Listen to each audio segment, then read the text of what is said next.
Мен төрдөн түштүм, ордума отурдум.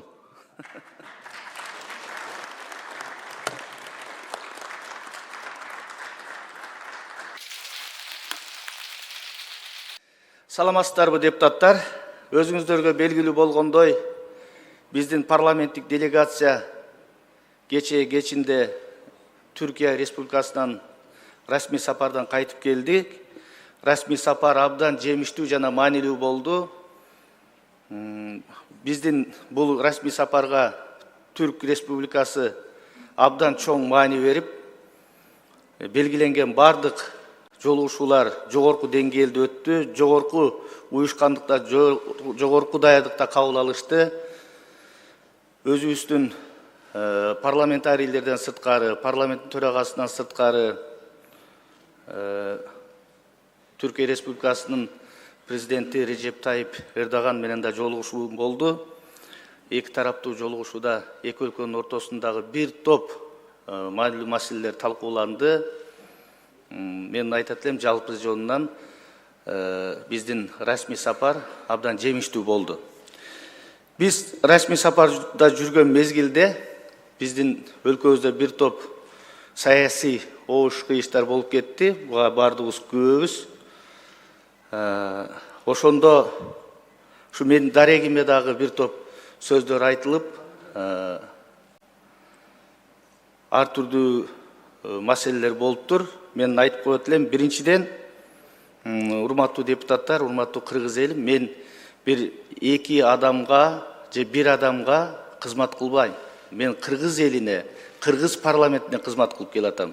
Мындан кийин дагы кыргыз элине, кыргыз парламентине, кыргыз мамлекетине кызмат кылам. Ошондуктан мени бир эки адамга же бир адамга байлаган туура эмес. Кудайга шүгүр, мынакей өзүңүздөр билесиздер, 2022 жылы 5 октябрда Жогорку кеңештин 7-чи чакырылышына төрага болуп шайландым. Ошол күндөн ушул күнгө чейин бардык аракетимди Кыргыз Республикасынын парламентинин кадыр баркын арттырууга, ушул жерде кыргыз мамлекетине, кыргыз элине, келечегине маанилүү, керектүү мыйзам долбоорлорун, мыйзамдарды жана маанилүү мамлекеттик чечимдерди кабыл алууга өзүмдүн салымымды коштум деп айта аламын. Бүгүнкү күндө Кыргызстанда стабилдүүлүк, эң башкысы саясий туруктуулуктун жетишкендигинин негизинде мына өлкөбүздө өсүп өнүгүүлөр болуп атат. Өлкөбүз соңку жылдары жеке аймакта эмес, мындай дүйнөдө эң тездик менен өнүгүп аткан мамлекеттердин катарына кирип атат. Экономикабыз жогорулуп атат. Буга сөзсүз түрдө урматтуу президентибиз Садыр Нуркожоевич баштаган команданын, ошондой эле кыргыз парламентинин салымы абдан чоң жана маанилүү. Анткени бардык ошол зарыл мыйзамдар, керектүү мыйзамдар ушул жерде кабыл алынып, ушул жерде ошо чечимдер жактырылып атат. Ошонун негизинде ушундай өнүгүүлөргө, өбөлгө түзүлүп атат. Анткени менен урматтуу депутаттар, бизде ушундай саясий маданият болуш керек. Саясий маданият болуш керек, эч кандай бир ызы чуусу жок. Ар кандай бир бүдөмүк ойлорго талкуу жаратпастан мен өзүм ушундай чечим кабыл алдым. Бүгүн Кыргыз Республикасынын Жогорку кеңешинин төрагасы кызматынан өз эрким менен кетүүгө чечим кабыл алдым. Бул менин жеке чечимим. Мага эч ким басым, кысым көрсөткөн жок. Ага жол да бербеймен. Бул менин мүнөзүм ошондой. Ошон үчүн сөздү көбөйтпөйүн дедим. Бизде стабилдүүлүк болуш керек. Урматтуу президентибиз Садыр Нуркожоевич баштаган саясий реформалар толук аягына чыгыш керек, саясий туруктуулук болуш керек. Мына ушул максатты көздөп, мамлекетчилдик сезим менен мен ушундай чечимди кабыл алып отурам. Мен чечимимди колдоп берүүңүздөрдү суранам. Мени Жогорку кеңештин төрагасы, Кыргыз Республикасынын Жогорку кеңешинин 8-чи чакырылышынын төрагасы кылып, чоң ишеним менен шайлаган ушул жерде бардык Кыргыз Республикасынын Жогорку кеңешинин депутаттарына терең ыраазычылык билдирем. Ошол эле учурда Жогорку кеңештин аппаратына терең ыраазычылык билдирем аппараттын кызматкерлерине. Барыңыздар сак саламат болуңуздар. Мен азырынча эч жака кетпейм, эч жака барбайм. Ушул жерде сиздердин араңыздарда катардагы депутат болуп, ушул өлкөнүн келечегине кызмат кылууга даярмын. Бар болуңуздар. Рахмат. Чоң рахмат. Урматтуу депутаттар, урматтуу Нурланбек Тургунбек уулу, Кыргызстан, өзгөчө кыргыз парламенти саясий маданият жагынан, саясий процесстер жагынан, көп жагынан өзгөчө мына алысталбаганда Борбор Азия өлкөлөрүндө эң алдыда мындай мыкты саясий үлгүнү, саясий маданиятты көрсөтүп келатат. Нурланбек Тургунбек уулу, сиз төрага катары жакшы иштедиңиз. Өзгөчө мына сиз менен бир топ жыл биз тыгыз иштештик. Өзүңүздүн кыргыз элине ак кызматыңызды өтөдүңүз. Бардык жерде Кыргызстандын кайсы булуң бурчу болбосун, сиздин жүзүңүз жарык, таза иштедиңиз. Парламентте саясий оюндарга көп учурда дайыма мындай чекит койдуңуз. Өзгөчө мына Кыргызстандын жогорку кеңешинде иш кагаздарын кыргыз тилинде жүргүзүүдөн баштап, жалпы кыргыз тили боюнча конституциялык мыйзамга чейин ушул тилге чоң көп кызмат кылдыңыз. Ошол эле биздин репрессияга тартылган ата бабаларыбызды актоо мыйзамы боюнча, билим берүү мыйзамы боюнча мындай системалуу мыкты мыйзамдардын ишке алышына төрага катары ошол жерде туруп салым коштуңуз. Ошондуктан биз сиз менен иштешкенибизге дайыма сыймыктанабыз. Сиздин ишмердигиңизди жогору баалайбыз. Эр жигиттин башына нелер келип, не кетпейт деп коет. Ошондуктан бул жерде кимдер гана келип, кимдер кетпеген. Кызмат колдун кири дейт. Ошондуктан сиз муну мындай абдан жеңил кабыл алып, жүзүңүз жарык кетип аткандагы бул ар бир жетекчиге буйруу бербейт. Ошондуктан кайда болбосоңуз аман болуңуз. Кесиптеш катары биз сиз менен дайыма ушул жерде тыгыз чогуу иштешебиз. Рахмат чоң. Рахмат. 3-чү процедурный. Рахмат. Саламатсыздарбы, урматтуу депутаттар, урматтуу Тургунбек уулу Нурланбек. Жогоруда айтылган сөздөргө мен толугу менен кошулам. Сиз менен мына 7-чи чакырылышта төрага катары, биз комитеттин төрагасы катары мына 8-чи чакырылышта аябай тыгыз иштештик. Чындыгында төрага катары жакшы, адилеттүү бардык депутаттар менен бирдей мамиледе болуп жакшы иштедиңиз. Мындан аркыдагы ишмердүүлүгүңүздө мен ийгиликтерди каалаймын. Мен ойлоймун, мындан арыдагы сиз өзүңүздүн тажрыйбаңызды, өзүңүздүн эмгегиңизди мындан арыдагы кыргыз элине, өзүңүздүн шайлоочуларыңыздын ишенимин актоого жумшайсыз деп. Ар дайым ден соолукта болуп, жүзүңүз жарык болуп жүрүшүнө мен тилектешмин. Рахмат. 5-чи процедурный.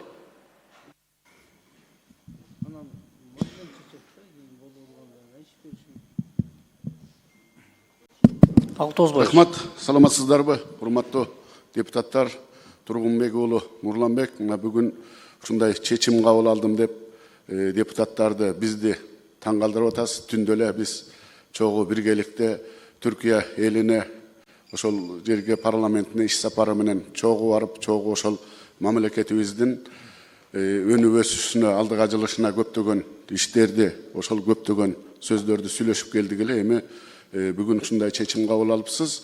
Бирок мына 7-чи чакырылышта чогуу бирге депутат болуп, ошол 7-чи чакырылышта төрага болуп, сиз мамлекетибиз үчүн, элибиз үчүн көптөгөн кызматыңызды кылып, ошол элибиз үчүн мыйзамдарды жазып, мамлекетибиздин өнүп өсүшүнө чоң деген салым коштуңуз. Төрагалык катары мына ар бир ошол 7-чи чакырылышта дагы өзүңүздүн калыстыгыңызды ар бир депутатка калыстык кылганыңызды биз өзүбүз күбө болуп ушу жерде чогуу бирге жүрдүк. Эми билесиздер, мына 8-чи чакырылышка биз дагы бир чечимден тандап, ошол 5 топ болсо, ошонун бир эме менен сизди тандап кайра шайлап алганбыз. Эми бүгүн ошол мамлекетибиздин баягы саясий туруктуулугу үчүн, мамлекетибиздин дагы алдыга жылып өнүп өсүшүн деп бүгүн өзүңүздүн арызыңызда билдирип айтып кеттиңиз. Мен сизге ар дайым колдоп, коштоп келгем, сизди сыйлап келгем. Даже мен ачык эле айтайын, сиз менен ушу жерде чай ичишип, кол алышып, бир тууган болгонбуз да. Мен сизди ар дайым сыйлайм, урматтайм. Ден соолукта болуңуз. Ошол кыргыз мамлекети үчүн, кыргыз эл үчүн дагы көптөгөн салымыңызды кошуп, кызматыңызды кыла бересиз деген үмүттөбүз. Эми мына өзүңүз дагы айтып өттүңүз, ушу катардагы депутат эл үчүн мыйзамдарыбызды жазып, кыргыз мамлекетине салымыбызды кошо беребиз деп ойлойм. Рахмат. Рахмат, биринчи процедурный. Рахмат. Кезек эми келди мага, баягы калыс бололу, адилет бололу дейбиз, өзүбүздөн баштайлы. Мен эми азыр элдин атынан сүйлөгүм келип атат. Эл өкүлү болгондон кийин мына 2 күндөн бери кыргыз мамлекетинде элдин баары түмөн түйшүктүү ойдун төгөрөгүндө эл абдан кыжаалат болуп турат. Бул эмне болуп кетти деп. Ушунчалык саясат тездик менен өнүгүп атат. Саясий кырдаал, саясий абал кандай болгон учурда дагы адилеттикти туу тутсак, бирөөнүн артынан бычак сайып иш кылганды токтотсок, мамлекетте саясаттын эң чоң чордону саясат ушул жерде болот. Мен мына кече күндөн бери айтып атам, ушул жерде коллегалардын баарына. Ай, каглайындар, төрагабыз турат. Нары бери чуркап, артынан бычак урмай токтотолу. Парламентте төрага эч бөлүп жарган жок. Адилеттик үчүн айтып коеюн мен. Бардыгына тегиз мамиле кылды. Кана кимди бөлдү, кимди жарды чыгып айткыла. Келгиле, А деди эм Б дейли. Кимиңерди бөлүп жарды? Көрүнгөн ушакты, көрүнгөн саясатты зуулдап жеткирип аткандар болду. Бетке айталы да. Бетке айталы. Эл бизди карап турат азыр. Ушу 2 досту да уруштурган ушу ушакчылар болду. Президенттин жанындагы вице-премьер-министр кече чыгып алып айтып атат. Камчыбек Кыдыршаевичтин кылган ишин жөн эле жокко чыгарып атат. Камчыбек Кыдыршаевичтей болуп ошол вице-премьер элге иш кылсынчы. Соц тармактын бир маселесин түшүнбөй туруп, жөн эле блогер жүгүрүп чыгып, тиги чакырык жасап атат. Кимдир бирөө элди бөлүп жарып салгандай. Кана элдин бөлүп жарылганы? Эл бөлүнүп жарылган жок. Каглайын, кыргыз элинен айланайын. Эл бөлүнгөн жок. Элди бөлүп жарган, мо саясатты кылган ушул бийликтегилер болуп атат. Ошол вице-премьер элди бөлүп жарып атат. Чакырык жасап атат. Мен дайым адилеттикти айтам. Тарых үчүн айтып коелу. Бүгүн мүмкүн эл душманы көрөр, мүмкүн бизди адилеттик айтканыбыз үчүн бүгүн бир кодулоолорго каларбыз, чыдайбыз. Чоң саясатта жүрөбүзбү? Бул жерге парламентке чыдаганыңар келгиле. Кээ-бирлер жүрөт, комфорт зонадан чыкпай. Мамлекеттин майнасын алып атат. Ошонусуна курсан. Эл, кыргыз элинин шору. Эгерде биздин саясат таза болбосо, элдин шору. 2 дос деп, мына эл 2 дос деп эркелетип айтып коет. Жакшы маанисинде. 2 достун ынтымагындан бузгандар болду. Кана кимин Камчыбек Кыдыршаевичтей чегараны чечүүдө мен ошол вице-премьерлерге айтар элем. Кыйын экенсиң, социалдык маселени биринчи орунга коюп койбойсуңбу? Президентке күйөр экенсиң, элге күйөр экенсиң. Бүт проблема социалдык маселелерде жылган. Оюңузду аягына чыгарып алыңыз. Ошон үчүн парламент чоң аянтча президент менен Камчыбек Кыдыршаевичти ымалага келтирип, ынтымакка келтире турган ушул жербиз. Кегиле бир кайрылуу кылалы. Токтотолу. Эл бир атасынан айрылып калгандай абдан кыжаалат болуп чалып атышат. Токтотолу, эми ачуучундукты кимдир бирөө айтыш керек. Мына мен ошол туруп берейин. Келиңиздер, барыбыз чогуу бир президентке кайрылуу жасайлы. Болбойт мындай деп. Чогуу келдиңер. Оор учурларда чогуу көтөрдүңөр жүктү. Жөн эле ушинтип эле Камчыбек Кыдыршаев жөнөкөй киши эмес, айланайындар. Кечетен бери күтүп атам да ушул жерде жанында жүргөндөр ошо кишинен. Бүт жыргалын көргөндөр жанында жүрүп.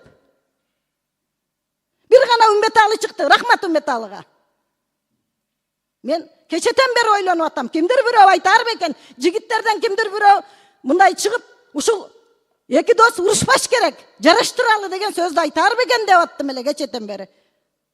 Мына ошонун курмандыгы болуп турат төрага.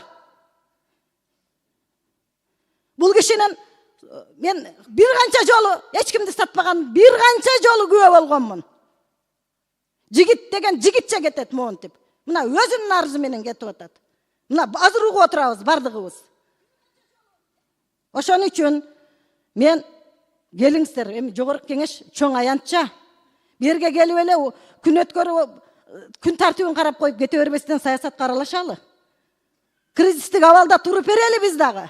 Мен барыңыздарды чакырам, ынтымакка чакырам барыңыздарды. Бөлүнүп жарылууга эмес, ынтымакка чакырам. Рахмат. Рахмат. Үчүнчү микрофон процедурный. Рахмат. Саламатсыздар, урматтуу депутаттар. Урматтуу төрага Тургунбек Нурланбек, сиз дагы төрагасыз. Мына сиз менен биз 7-чи чакырылышта иштедик. Сиз алгач депутат болуп келдиңиз. Кийин сизди төрага кылып шайладык. Мына кыргыз эли мамлекет үчүн бир канча мыйзамдарды кабыл алдык, ратификацияларды кабыл алдык. Эл үчүн биз мамлекет үчүн кызмат кылдык. Кыргызда бир жакшы сөз бар: келгениңе сүйүнбө, кеткениңе сүйүн деп. Мына сиз жигитче чыгып, өзүңүздүн оюңузду айтып атасыз. Эми азыр депутаттар колдосо, анан сиздин оюңуз ишке ашат да. Анан эми Тургунбек Нурланбек, сиз менен биз чындыгында жогоркуда кесиптештер айтышты, чогуу бирге иштедик. Бир жакадан баш, бир жеңден кол чыгарыпчы. Бир гана кызыкчылык мамлекеттин келечеги болду биздечи. Башка кызыкчылык болгон жок. Сиздин жигитчилигиңизди биз билебиз. Сиз тегиз болдуңуз бардыгыңызгачы. Эми мына жерде биз жылы сөздү айтпасак болбойт. Ошон үчүн сизди урматтап сыйлайбыз, дагы эле сиз биздин арабыз депутатсыз, дагы эле көп мамлекет үчүн, эл үчүн кызмат кылабыз. Анан урматтуу депутаттар, сабырдуу болушубуз керек. Биздин мамлекет бир, биздин чоң да, бизден канча эсе чоң калкы бар, ушундай улуттар бар, алардын жери дагы жок, мамлекети да жок, туусу да жок, алардын. Ошон үчүн биз сыймыктанышыбыз керек. Биздин ата бабалар калтырган жерди биз ынтымакта сактап калалы, биримдиктечи. Ошон үчүн ар дайым ынтымак бололу, биримдик бололу. Бизди эл күтүп атат, ишибизди улантыш керек.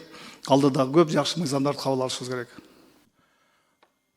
Ошондуктан мен айтып кетет элем, урматтуу төрага, ушул парламент үчүн сиз аябай жан күйүп, мына бүгүнкү күндө парламентаризмдин өнүгүшүнө, депутаттарга, аппараттын ишмердүүлүгүнө өзүңүз салымыңызды коштуңуз.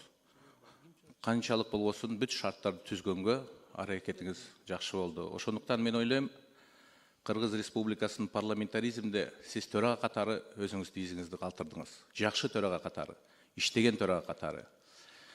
Эми мен ойлойм, биз дагы көптөгөн биргеликте ийгиликтерге жетишебиз. Эң негизи аз жарылбастан, бөлүнбөстөн биргеликте мамлекет үчүн кызмат кылышыбыз керек. Ошондуктан сизге чын ден соолук каалайм, сизге ийгиликтер каалайм, келечекте жакшы мыйзамдарды чыгарып, анан эл үчүн кызмат кылышыңызды. Рахмат. Рахмат. 4-чү микрофон процедурный. Рахмат. Урматтуу Тургунбек Нурланбек. Бүгүн мына 7-чи чакырылыштын депутаттары баары сиздин ишмерлигиңиз боюнча өз ойлорун билдирди. Биз да 8-чи чакырылыштын депутаттары оюбузду айтып коелу. Аз убакытта иштешсек, мына жакшы иштейсиз деп мен айта алам. Ошо сизге мындан кийин жакшы ийгиликтерди каалайбыз. Ден соолукта болуңуз эң негизгиси. Анан ушул мен сунуш берип кетет элем, ушу акыркы маселе кылып, төраганы шайлоо боюнча күн тартибине киргизип берсеңиздер. Рахмат. Төраганы шайлоодон мурда талапкерлерди бериш керек да жазуу жүзүндөчү. Урматтуу депутаттар, ошо жазуу жүзүндө талапкерлерди берип койсоңуздар. Рахмат. 5-чи процедурный. Саламатсыздарбы, урматтуу депутаттар, ушундай эле Нурланбек Тургунбек уулу, сиз менен мына 7-чи чакырылышта дагы чогуу иштедик. Андан кийин мына 8-чи чакырылышта дагы бардыгы депутаттар бир добуштан колдоп, төрага кылып шайлап алдык. Бир жакшы иштер болду. Сиз менен мына иштегениме сыймыктанам. Ошо 7-чи чакырылышта дагы бир топ иштерди сизге мен бир топ жолу кайрылуу менен Нокат районуна чогуу жок дебестен бардык депутаттарга бирдей мамиле кылып, адамгерчилигиңизди аябай каттуу сыйладык. Ошондон бирге Нокат эли дагы сиздин ошол эмгегиңизди эсинен чыгарбайт. Бизде эң даңктуу, эң кооз Карагой жайлоосуна себепчи болуп калдыңыз. Ошол жер жаралгандан бери асфальтталбаган жер мына сиздин себебиңиз менен ошол жерде өзүңүз барып, ошол жерде тапшырманы берип келгениңизден кийин бир айда бүтүп, азыр дүйнө жүзүнөн эс алуучулар келип атат. Бул эсте кала туруу иш болду. Дайыма ишиңизге ийгилик каалайм. Үй бүлөңүз менен аман болуңуз. Сиздин ар дайым ушу адамгерчилигиңиз мындан дагы бийиктей берсин. Бар болуңуз. Рахмат. Рахмат, экинчи процедурный. Çok rahmat, hurmatlı Cengiz Leskadjovич. Azgalиев Турлан, 17-ci okrug, Atajurt тобунун жетекчиси. Hurmatlı mekendештер, hurmatlı кесиптештер, hurmatlı Тургунбек уулу Нурланбек. Siz менен 2021-жылдан бери биргеликте 7-чакырылышта иштеп келдик. Алгач эл аралык комитетте мүчө болдук.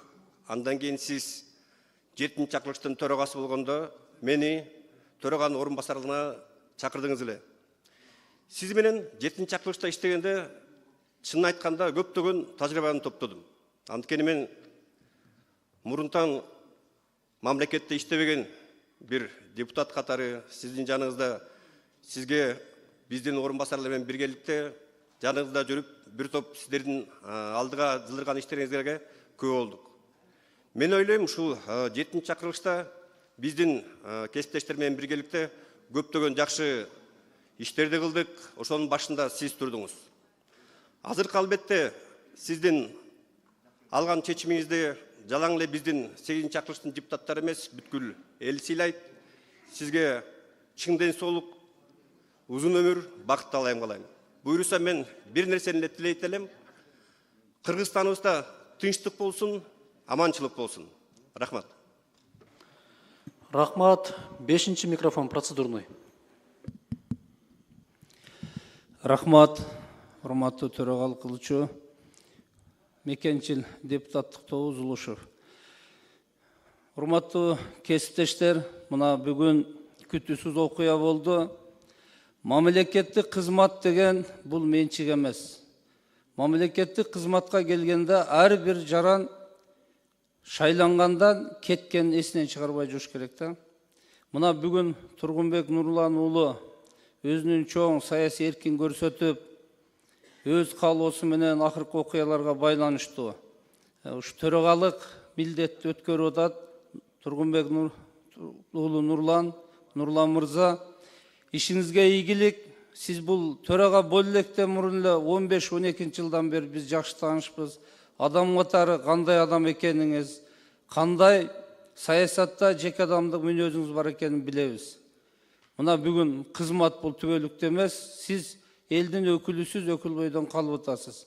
Бул трагедия кылып көңүлгө албай тургандан маселе. Албетте бул 3 бийликтин бир бутагы, чоң саясий орган. Урматтуу кесиптештер, Камил Абдыразаков азыр бир жакшы сөз айтты да. Бир жагы жогорку кеңештен өздөрүн пиар кылып, саясий окуяларга негиздүү аралашпаганы да жакшы. Түшүнүп түшүнбөй, билип билбей сүйлөбөгөнү да жакшы. Акыркы окуялар боюнча болуп аткан мына президентибиз Садыр Нуркожоевич Конституциялык сотко кайрылды. Мыйзамдуу чечим болот. Ал эми ортодо 20 жылдан бери мамлекет кантип түптөлдү, барыңыздар билесиздер. Ошол эки адамдын жанында жүрүп, көптөгөн мамлекет үчүн кызмат кылдык. Президенттин да Камчыбек Кыдыршаевич да жөндөмүн, аракетин, пейилин, мамлекетчил экенин жакшы билебиз. Камчыбек Кыдыршаевич өзүн, үй бүлөсүн тобокелдикке салып, өмүрүн сайын мамлекет үчүн эмне деген иштерди жасады. А бирок бүгүнкү күндө мамлекет кызматкерлер, саясатчылар пайдалануу убакыттан ал кишине жаман сөз айтуудан биз өйдө болушубуз керек. Биз кыргыз эли элге, мамлекетке кызмат кылган уулдарын сыйлай билишибиз керек. Кызматтабы, кызматтан эмеспи? Ошондо жаштарга келечекке стимул болот. Мен мамлекетке кызмат кылам, жумуштан кетем, элим баалап алат деген. Урматтуу кесиптештер, мен бардыңыздарды ушундай түшүнүү, билүү менен мамиле кылууга чакырам. Президентибиздин ишине ийгилик, Конституциялық сот өз шешімін берет, Кыргыз мамлекеті күштік өлкөге айланат. Адам қызматқа келет, кетет, бирок мамлекет туруктуу болуш керек. Рахмат барыңыздарға. Рахмат. Екінші микрофон процедурный. Бир. Урматтуу Нурланбек Турманбекұлы, урматтуу Нурланбек ага, жаш муунун өкүлү, жаш саясатчы катардагы мындай сиздин ордуңузду баса белгилеп койгум келип турат. Анткени сиз биринчи кезекте төрага катары өлкө тагдырын аныктаган 5 жыл аралыгында өтө маанилүү чечимдерди, өтө маанилүү бурулуштарда ордуңуз чоң болду. Албетте бул жерде өлкө башчыбыз баштаган команданын иш аракеттери, ошол жерде парламентибизди жетектеп, сиздин ордуңуз баса белгиленди. Бул тарыхыбыз үчүн жакшы иштер катары сиздин ордуңуз, атыңыз калат деп ишенем. Экинчиден, инсан катары төрага болсоңуз дагы адамдыгыңыз өз ордуңуз менен болуп, ар бир депутат менен жеке мамиледе мындай адамдыктын үлгүсүн көрсөтүңүз деп белгилеп кетким келет. Анан жаш муунду, жаш саясатчыларды колдоодо дагы сиздин жардамыңыз аябай чоң жол ачып бердиңиз. Мынакей сиздин тегерегиңизде отурган вице-спикерлерден баштап, жаш саясатчылардын келишинде кеңешиңиз, багытыңыз, акыл насаатыңыз чоң роль ойноду деп билип кетем. Анан төрагалык учурунда дайым бизге ачык болдуңуз, канча демилге менен кирдик, сунуштар менен кирдик, дайым угуп, колдоп, коштоп турдуңуз. Сизге рахмат. Буюрса төрагалык бул бир этап болду. Алда дагы жашооңузда көп жакшы этаптар болушуна тилектешпиз. Ал эми мамлекетибизде бекемдик, ынтымак жана өнүгүү багытында иштер жүрө беришине тилектешпиз. Чоң рахмат. Рахмат. Экинчи микрофон процедурный. Чоң рахмат. Урматтуу депутаттар, бир өтүнүч. Биздин депутаттык топтун 10 мүнөттүк убактысын Борбиев Болот Ибраимовичке суранабыз. Рахмат. Урматтуу депутаттар, биринчиден бул менин арыз жүзүндө дагы, кагаз жүзүндө да арызымды бергем. Азыр менин маселеми карап коелу. Андан кийин процедуралар өзүнүн жолу менен кете берсин. Ошон үчүн мындай ирети менен кетели да. Кандай дейсиздер? Сиз бул жака чыгып сүйлөйүн деп атасызбы? Ошол жерден жеткенге аракет кылыңызчы. Кошуп берейли.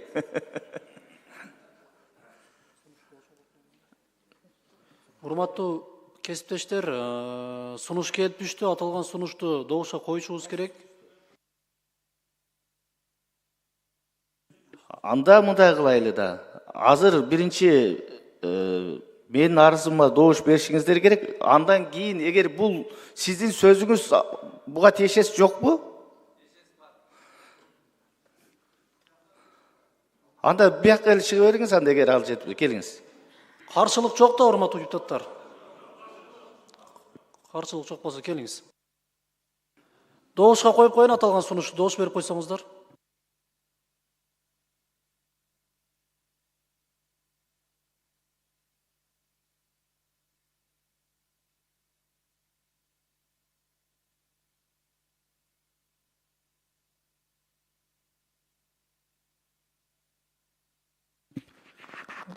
Микрофонду күйгүзүп койсоңуздар.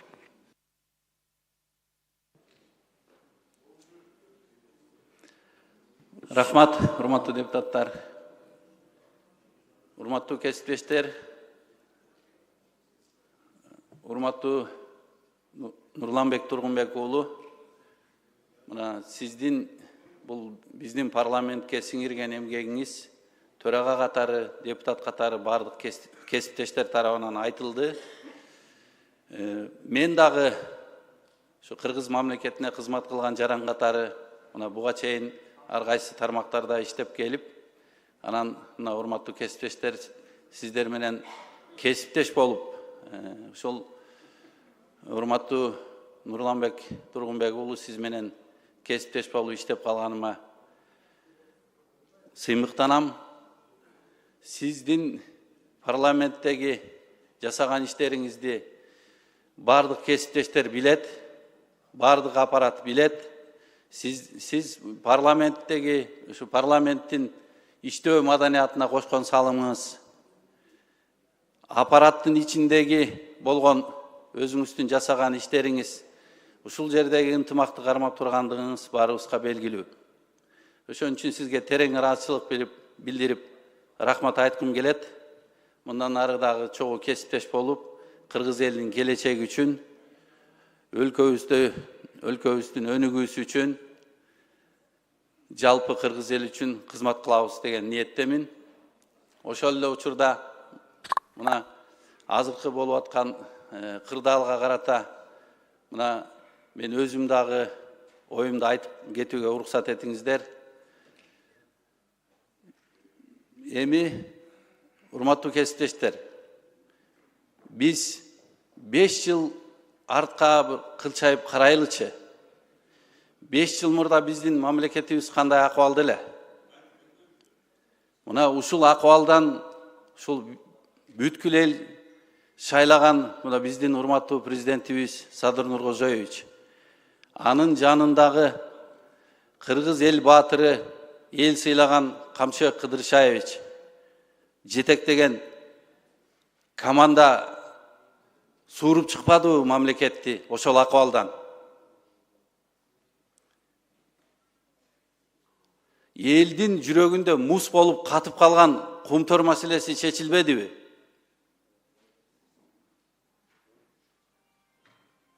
Уюшкан кылмыштуулук менен күрөш боюнча чек араларды чечүүдө, мына мега долбоорлорду ишке ашырууда ушул эки адам башын сайып коюп кыргыз эл үчүн, кыргыз мамлекети үчүн иштеди да.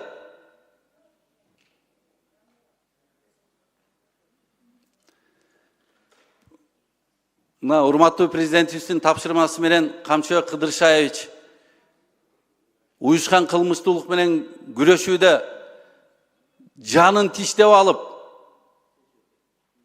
өмүрүн тобокелге салып, үй бүлөсүн тобокелге салып, иштеп, маселени чечти да. Мына биз азыр уже жакшы кырдаалда турабыз да.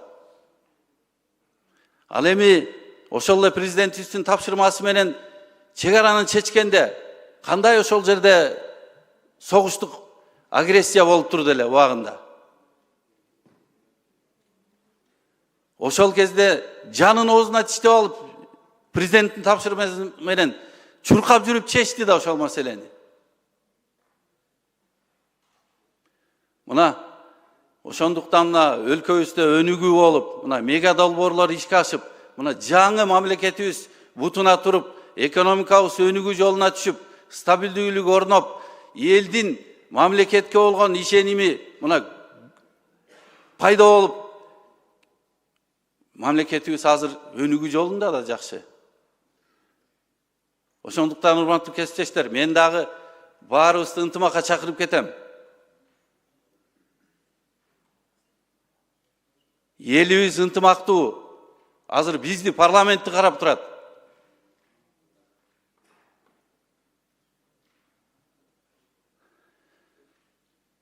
Мындай мына бизде азыркы мына элдин ошол кездеги жоопкерчилигин, түйшүгүн, ошол жоопкерчиликти мойнуна ала алган биздин эр азаматтарыбыз аз. Бул кыргыз элинин ресурсу, кыргыз элинин байлыгы булар.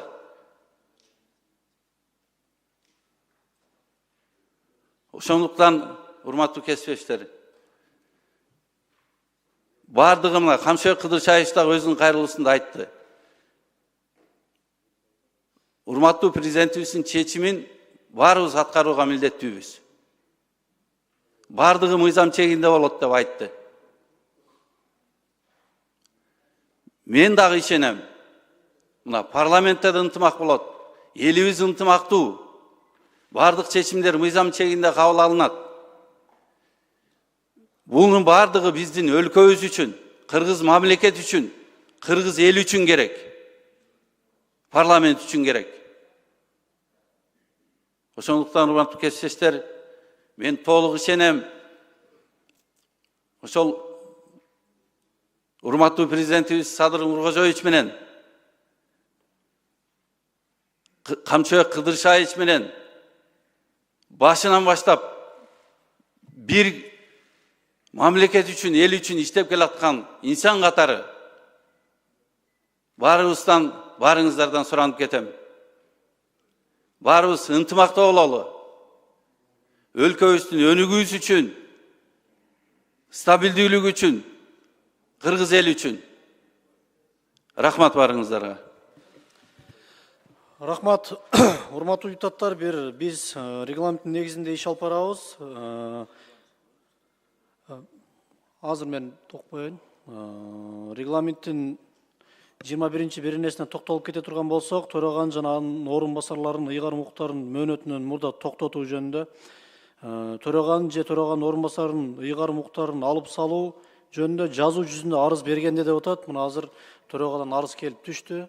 Ошондуктан барыңыздардын эсиңизге салып койсом, анан кийин ушул регламенттин 17-ci беренесине токтолуп кете турган болсок, төраганы шайлоо тартиби көрсөтүү же өзүн өзү көрсөтүү жөнүндө чечимин негиздөө менен фракциялар, депутаттык топтор жана депутаттар төраганын кызмат ордуна шайлоо үчүн талапкерликти көрсөтүү укугуна ээ.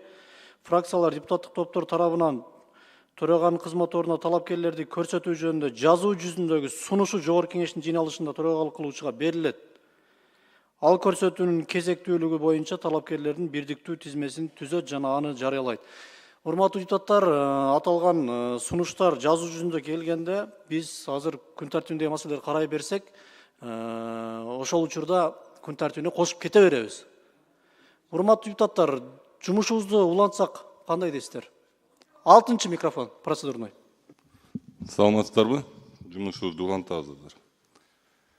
Ар дайым эле шашып жүрөбүз да биз. Бүгүнкү болуп аткан көрүнүш бул могу бирөөңөр баары бир спикерликке коесуңар да ушул жерден баары бир спикердин ордуна отурасыңар бирөөңөрчү. Ошол кишиге кайрылармын. Мен микрофонду өчүрөм. Министрлерди бар кете бер, жумушуңа бара бер. Суроосуз узатабыз деген сөздөрдү кел аткан төрага сиз айтпайсыз го деп ишенем да менчи. Анткени биз эл өкүлүбүз. Биз ошол министрлерге ошол жерден сүйлөшүбүз керек. Канча жолу ушул жерден какшанып, кайталап, суроо берип калалы десем болбой ушул жерде. Камил Абдыразаковна азыр бүтүп алайын мен сөзүмдү. Болбой ушул жерде ушундай көрүнүштөр болот да. Мен кайрылып атам. Кел аткан спикерге кайрылдым. Мен ойлойм ушундай көрүнүштөр болбойт деп сиз жактанчы. Чын жүрөктөн ишенем. Рахмат. Рахмат, 2-ci процедурный. Рахмат, саламатсыздарбы, урматтуу кесиптештер, саламатсызбы төрага. Чынында сиз айткан бүгүнкү билдирүү баары үчүн күтүүсүз болду. Бирок ушул эле учурда мен азыр айрым коллегаларга дагы мындай таң калтам да. Кайра эле бир төраганы шайлайлы дейт. Процедура боюнча топтор жыйын өткөрүш керек турабы? Бир сунуш болуш керек, кандайдыр мындай сүйлөшүлүш керек да. Төрага сиз азыр билдирип, ошо сиздин чечимиңиз добушка коюла элек. Өтөбү, өтпөйбү, кандай болот? Бул жерде коллегалар чыгып, кайра төраганы шайлоо деген моралдык жактан кандай болуп калат биринчиден. Экинчиден эми жакшы коллегалар көп, жакшы сунуштарды айтты, жакшы сиз жөнүңүздө жылуу тилектерди айтты. Кошулам, чынында адилеттүү, жакшы төрага болдуңуз. Эми бул жерде азыр процедура боюнча башка жалпы топторго бир кандайдыр танапис болобу, кандай болот? Чыгып эле төраганын сунушу күтүүсүз деп туруп, башка төраганы шайлоо деген туура эмес. Кичине убакыт алышыбыз керек, урматтуу коллегалар, себеби бул өтө олуттуу маселе. Төраганы күтүүсүз билдирүүсүздөн улам бир убакыт керек да. Топтор акылдашыш керек. Бул жерде ар бир депутаттын бир эмесин угуш керек, пикирини. Мындай мен ойлойм да, эске алыңыздар, сөзсүз түрдө моралдык жактан бардыгыңыздар ойлонуп, терең бир жакшы кабыл алышыбыз керек. Рахмат. Рахмат, урматтуу депутаттар. Азыр биз башка жака кетип калабыз да. Менин дарегиме айтылган бардык каалоо тилектериңиз үчүн, жылуу сөздөрүңүз үчүн терең ыраазымын. Бирок сөздү токтотуп ишке өтөйлү, урматтуу депутаттар. Азыр мен арызды бердим, ооз-эки айттым, кагаз жүзүндө бердим. Азыр менин сунушуму добушка коюлат. Урматтуу депутаттар, жогорку кеңештин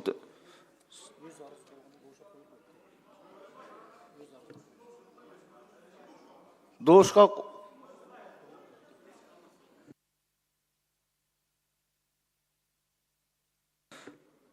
анда, урматтуу депутаттар, менин арызым канааттандырылды деп эсептелинет, регламентке ылайык эске алынат бүттү. Эми башка иштер боюнча кийинки төраганы шайлоо процедурасы боюнча иштей бериңиздер.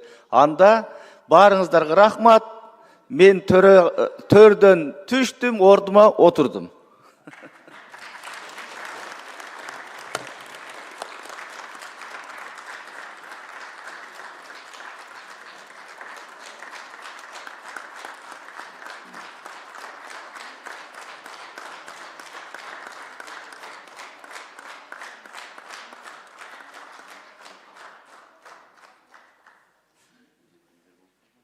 Биринчи процедурный.